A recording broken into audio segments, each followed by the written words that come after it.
súmulas vinculantes foi o tema da entrevista com o secretário adjunto aqui da subseção, Sérgio Marques. Confira a matéria. Seguindo a diversidade jurídica do programa OAB em Destaque, hoje vou conversar com o diretor e professor Sérgio Marques, professor de Direito Civil de várias universidades da região. O doutor Sérgio Marques vai conversar sobre a súmula vinculante, entre outros assuntos do processo civil. Doutor Sérgio, é um prazer tê-lo aqui. Prazer estar no seu programa e nessa casa onde também atuo como diretor. Então, hoje, deixar um pouquinho de lado a diretoria e vamos conversar um pouquinho sobre esse assunto que, de fato, de alguns anos para cá, tem mexido muito com a comunidade jurídica, né? A questão da súmula, a súmula, na verdade, ela está bem clara, está bem, bem sedimentada. Há pessoas há doutrinadores, há gente que condenem a questão da súmula por causa do engessamento, aquilo. Mas a súmula hoje ela veio e ela atinge toda a coletividade. O que você pode assim, falar para a gente, de maneira sintetizada, sobre a súmula, definição? Bom, primeiro, talvez seja importante a gente lembrar do histórico recente nosso constitucional. A súmula vinculante, que é um instituto criado pela Emenda 45, a única coisa que ela fez foi juntar dois institutos que já nos eram conhecidos. O primeiro instituto da súmula secular nos tribunais, que nada mais é do que o local onde os tribunais tentam consolidar certo entendimento, certa interpretação de alguma relação jurídica ou de alguma norma.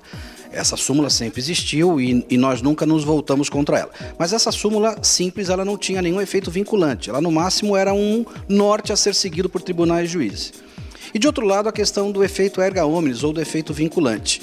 Nós também tínhamos isso na Constituição de 88. A Constituição de 88 previu expressamente lá no 5210 a possibilidade de que a gente tivesse um efeito erga omnes toda vez que o Supremo produzisse uma decisão de inconstitucionalidade.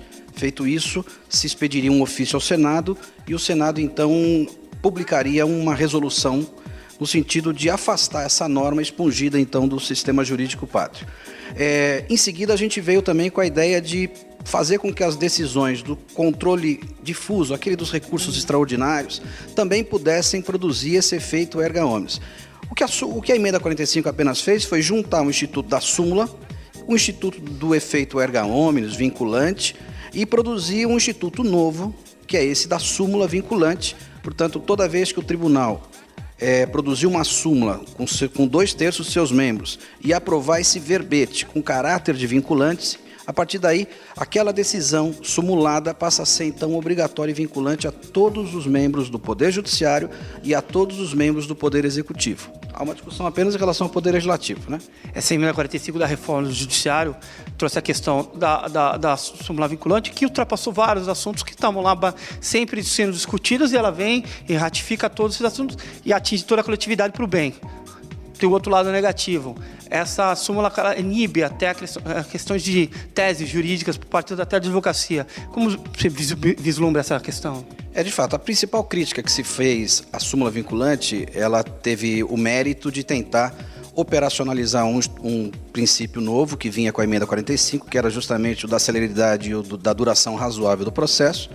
Mas o ponto negativo dela é que ela, de fato, tende a engessar um pouco o pensamento de novas teses, o nascimento de outras abordagens de um mesmo tema. Então, nesse sentido, a súmula tem os seus pecadilhos, né? Quer dizer, esse engessamento que é real, porque a partir do momento em que é produzida a súmula, a ideia é de que aquilo se reproduza em segunda e primeira instância, de modo a implicar na resolução rápida dos processos com a repetição disso. Nem todo fato é igual.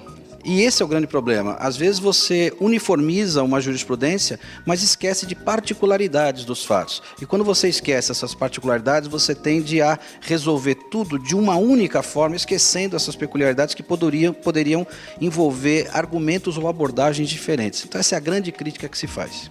Por parte aqui do Tribunal de Justiça de São Paulo, a gente verifica, principalmente com ações contra o Estado, que nem sempre as súmulas são respeitadas, doutor. Na verdade, é um crescimento.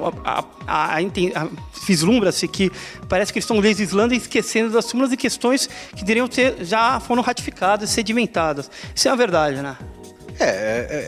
Esse é um grande problema. Quer dizer, as súmulas têm a sua eficácia e os jurisdicionados têm os mecanismos de lutar contra essa falta de aplicação das súmulas quando lhes convém.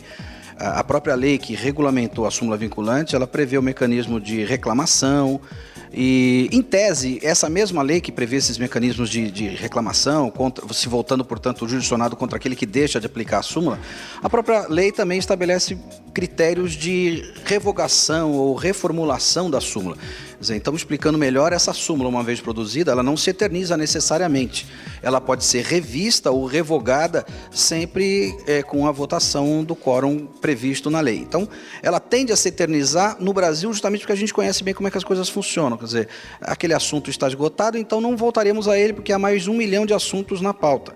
E então, aquilo que era, de fato, a perspectiva de renovação, isso eu não tenho visto, e não é o que se tem visto. As súmulas produzidas já há pelo menos 5, 6 anos continuam aí, inclusive algumas que são muito discutíveis, né? Aquela súmula da algema, que contrariou o próprio texto da Constituição, que manifestamente expressa a necessidade de que houvesse decisões plurimas, decisões variadas. E do caso da algema, na primeira vez que se decidiu um caso, já se produziu uma súmula, contrariando a ideia constitucional que era só depois de uma situação jurídica ser muito avaliada, muito julgada, e na hora que não se tivesse mais discussão sobre o tema é que se chegasse à súmula.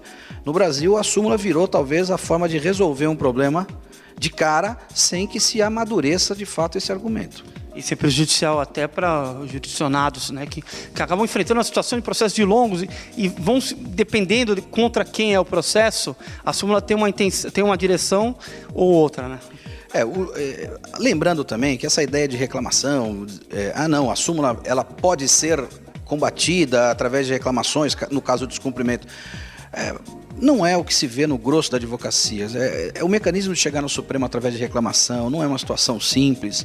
Quer dizer, o advogado precisa estar bem reciclado. Então, a súmula, de fato, hoje é um instrumento posto, não há o que se discutir sobre isso, mas ela veio a causar alguns problemas onde antes nós não tínhamos. Mas, de fato, ela veio também a racionalizar um pouco o sistema. Era muito ruim a gente fazer da justiça um jogo de dados, né?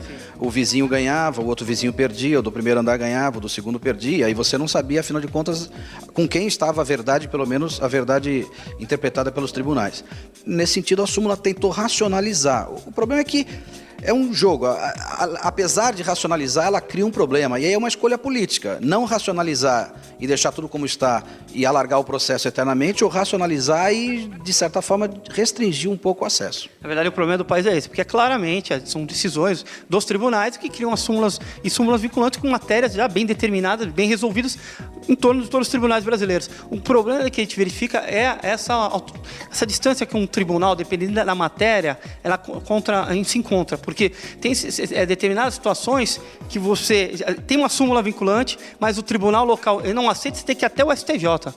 Pois é isso que eu digo. Os tribunais têm essa relutância na aplicação, ou então descobrem macetes, quer dizer, estabelecem uma peculiaridade capaz de fazer com que naquele caso seja considerado diverso daquele aplicado pela súmula e, portanto, através disso enseja ao judicionado todo o caminho da reclamação, indo até os tribunais superiores para dizer.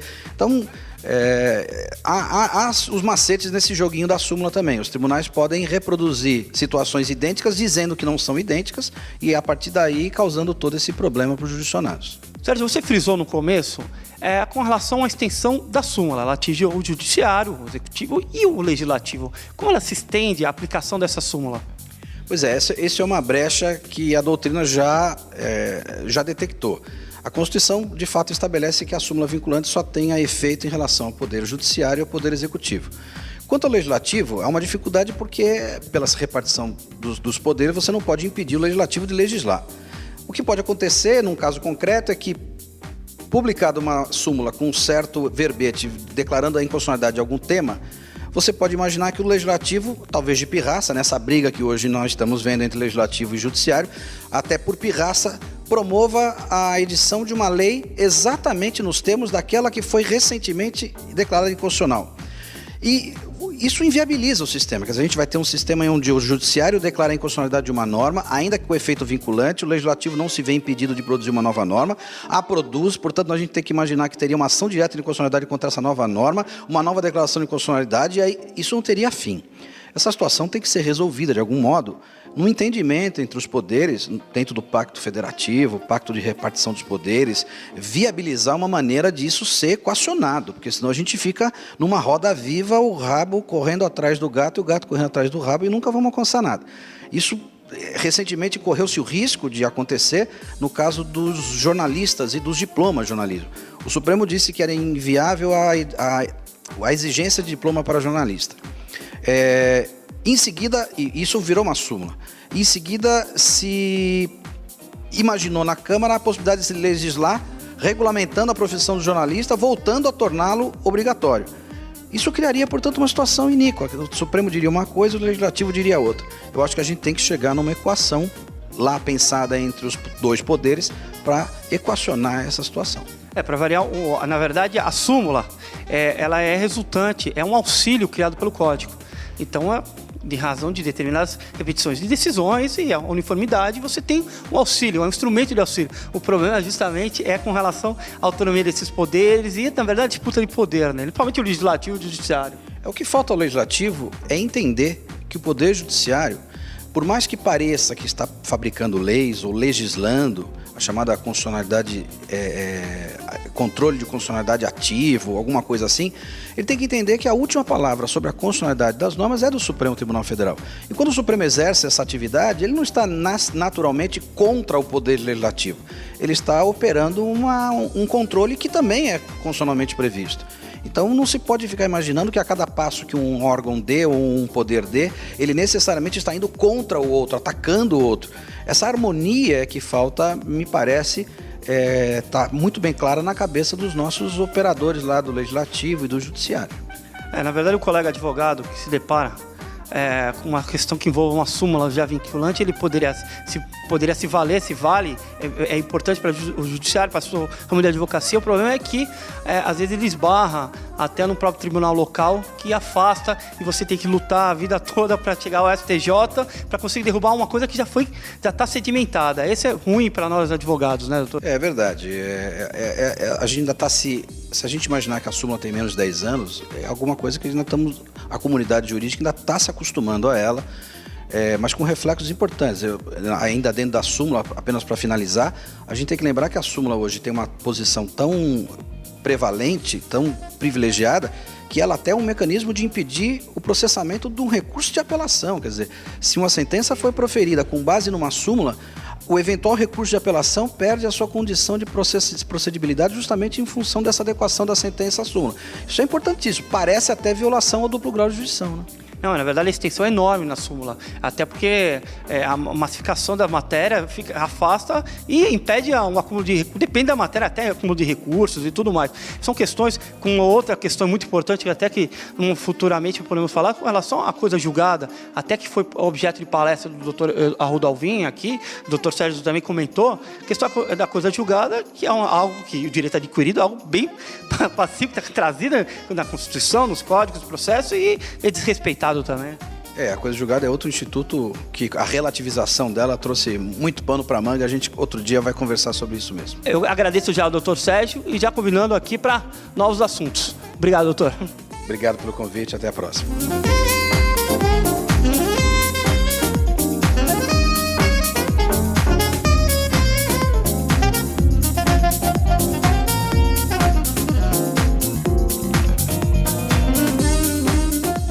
O programa Bem Destaque termina por aqui. Espero que tenham gostado. Até a próxima!